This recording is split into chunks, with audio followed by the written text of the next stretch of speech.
Welcome to Shekhar talks. Bigg Boss Telugu season 9 nomination process అయితే complete అయింది. And task విషయం గురించి అయితే మనం మాట్లాడుకుందాం. టాస్క్ ఏంటి, ప్రాసెస్ ఏంటి, ఎలా ఎవరు కంటెండర్స్ అవుతారు, ఎవరు కెప్టెన్ అవుతారు అనేది చాలా క్లారిటీగా చెప్తాను. అండ్ బిగ్ బాస్ ఎవరిని సపోర్ట్ చేస్తున్నాడు, ఎవరిని తొక్కుతున్నాడు అనే విషయాలు కూడా చాలా క్లారిటీగా చెప్తాను. ముందైతే మీరు స్కిప్ చేయకుండా ఈ వీడియో చివరి వరకు చూడండి.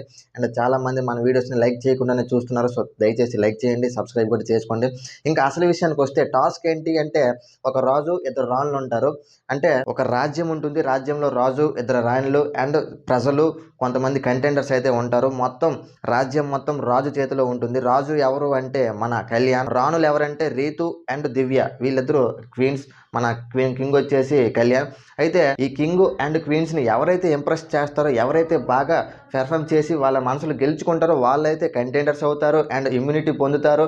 అలాగే పొందిన తర్వాత వాళ్ళైతే ఈ నామినేషన్ ప్రాసెస్ నుంచి, అదే ఎలిమినేషన్ ప్రాసెస్ నుంచి తప్పించుకోవచ్చు. సో ఎవరు నామినేషన్ ప్రాసెస్ నుంచి అయితే తప్పించుకోవచ్చు, ఫస్ట్ అయితే తప్పించుకున్నది ఎవరంటే మన తనుజ గురించి మన అందరికీ తెలిసిందే. బిగ్ బాస్కి చాలా ఇష్టమైన వ్యక్తి మన తనుజ. అండ్ కళ్యాణ్ ఎందుకు కింగ్, ఇంక వేరే వాళ్ళు లేరా?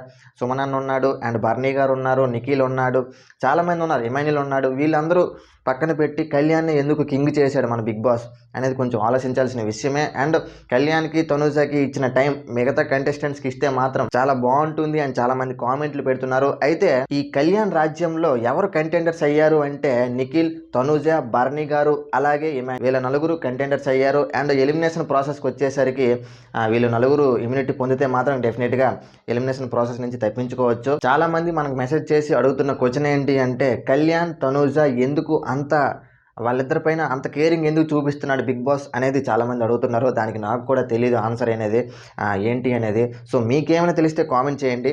నాకు తెలిసి బిగ్ బాస్ ఏదో గట్టిగానే ప్లాన్ చేస్తున్నాడు అని అనిపిస్తుంది. సో అది అసలు విషయం. కొత్త వీడియోతో మళ్ళీ కలుద్దాం. అంతవరకు బాయ్.